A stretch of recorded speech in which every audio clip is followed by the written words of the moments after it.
Marvel Strike Force fans, this is your friend, the Fasting Comic Guy here, and today we have a new character. We have Ikaris, and he is basically a he's the arena character. All of his abilities involve arena in some way. Well, not all of them, but he's supposed to be an arena character with Cersei's.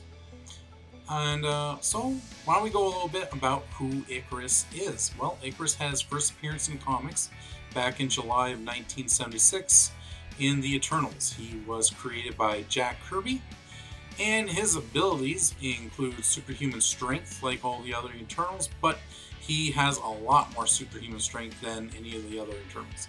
Like, a lot more. He's got super speed, stamina, agility, reflexes, and durability. By kind of durability, I mean he's got like a healing factor, so he can heal from like any wound pretty quickly. And obviously, the more devastating the wound is or injury, the longer it takes for him to heal. He's got cosmic energy transmissions, and he also has the flight. He's got the heat vision. He's got psionic abilities and teleportation. So yeah, he's a pretty powerful guy. He's basically, in a sense, Marvel's Superman. One of Marvel's many Supermen. Like another character that I'd say be basically another Marvel Superman would be the Sentry. And if the Sentry ever does come to the game, that would be freaking amazing. I got his first appearance on 9.8, so I'm looking forward to hopefully maybe someday we'll see Sentry in the game. But why don't we see a little bit more about Ikaris? He is over 20,000 years old, and basically he got his name from kind of a little fun fact about him. He got his name from a tragic story. Back in Greece, he did meet a woman that he fell in love with, and together they had a son that they named Ikaris. And his son was basically kind of like half eternal, so he didn't really have like all the same abilities as his father did. So his father made him mechanical wings that made it so that he could fly with them. Well, one day when Ikaris was out fighting a deviant, his son went out looking for him. And when his son went out looking for him, he ended up flying too high. He lost consciousness and fell to the earth and died. When Ikaris came back, he saw that his son was dead, and as a result, he ended up actually taking his son's name to remember him by. So that's the whole story about how Ikaris got the name Ikaris. He took the name from his son, who died tragically when he was younger. So yeah, just a little fun fact, and I thought I'd just let you guys know about that. So here he is. We got Ikaris in the game. Alright guys, so first things first, I'll show you what this guy cost, and as you can see, he costs $66.99, which comes out to about $70 Canadian when you add the taxes and whatnot. So this is what a Canadian has to pay for this character. And anyways, I will show you. I'm pretty adamant about telling people not to buy new characters in this game. I don't have any red stars for them. I did, like the ones I opened, I did manage to get 3 red stars for them, so all I had were 5, so I got lucky and got 3, I guess, out of the 5.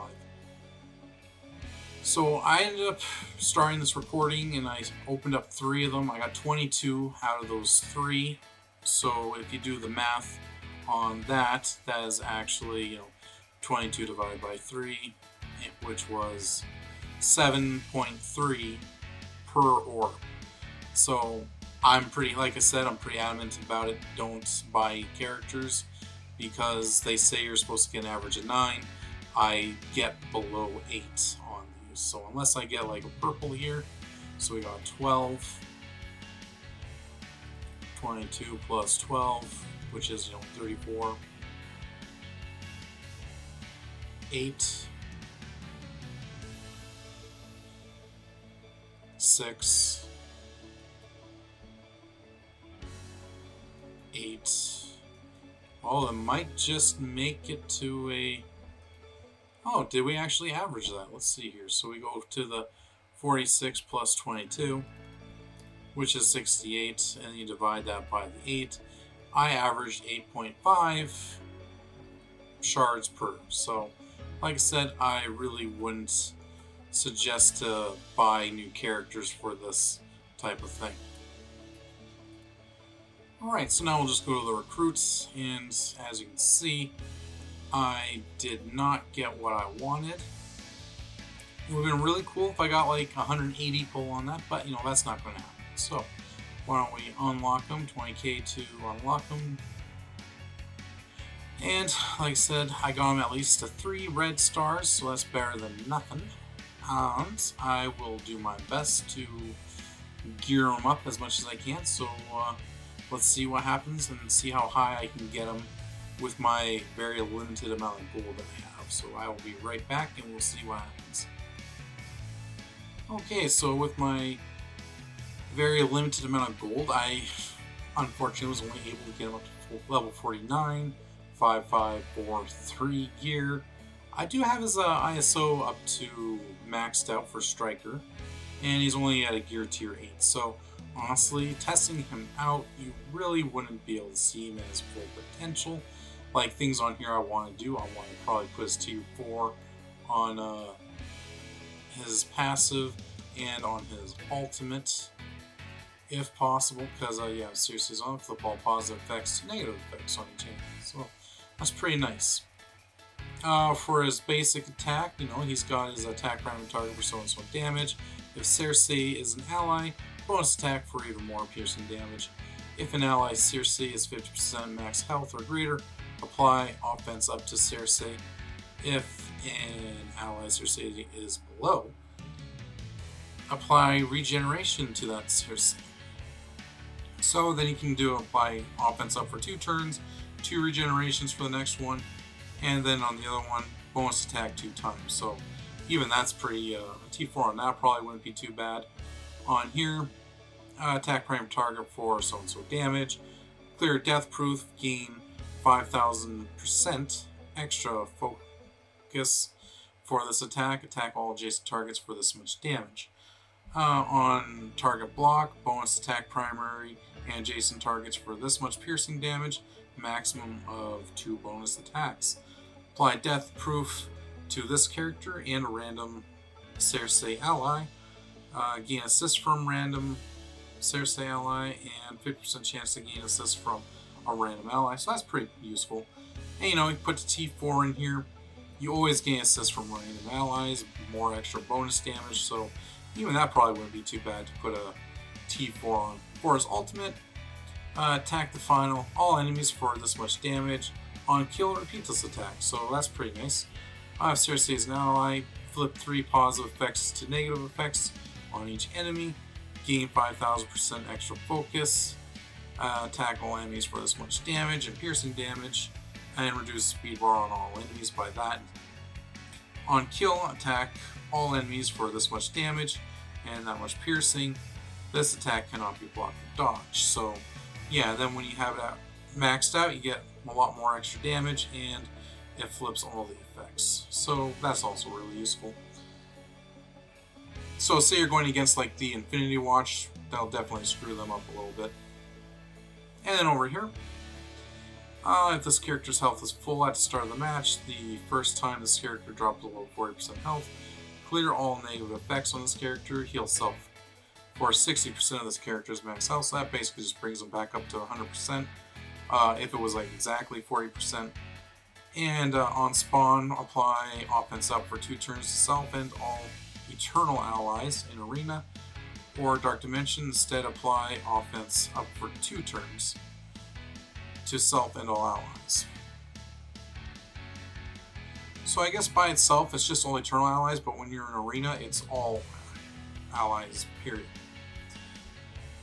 And then on turn, if not stunned, clear ability block and 1 random negative effect from self, Cersei allies, and the most injured ally. On turn, if not stunned, gain defense up for 2 turns, then choose 1 random enemy that has death proof. Clear death proof on the enemy, Then apply +1 death proof up to a maximum of 5 to self and all eternal allies. On turn of Cersei's ally, heal self for 15% of this character's max health. So red stars would have been nice if I actually was lucky, which I wasn't. 20% armor, and Cersei allies gain 20% armor, 25% resistance, and 25% resistance. So when you put another one in here, it will make it so it works in for defense for Cersei allies, basically. So it's in arena, you'll get an extra 25% damage. So that'd be really nice. On turn, gain speed up for 2 turns. And then at the bottom here, if you put it in there, you gain more armor and more resistance, which isn't bad either. So I'd probably actually maybe do the other ones before that. And why don't we just do a quick blitz with him, and we will see what his abilities look like.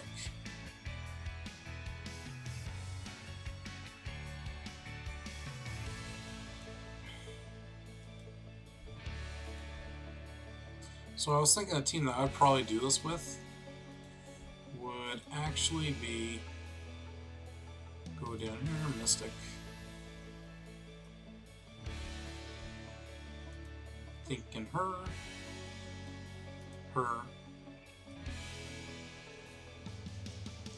And then we gotta get Cersei in there.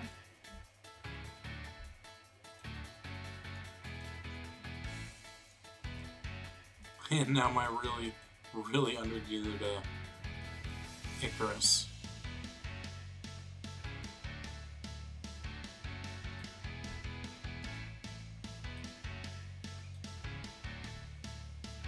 So basically I just want to see what his animations kind of look like. And if they look good, then I'm pretty much happy with that, actually. Because that's half the thing in the game, right? We want our characters to look good when we use them.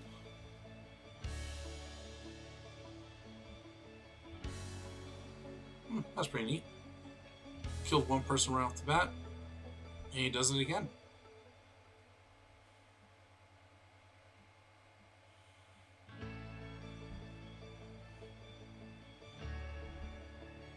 She comes back to life like usual.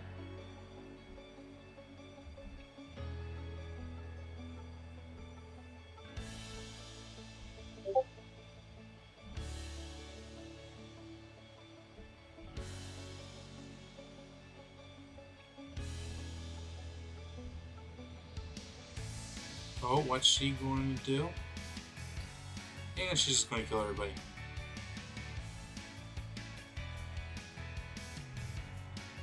Awesome. So, what do I think of this character?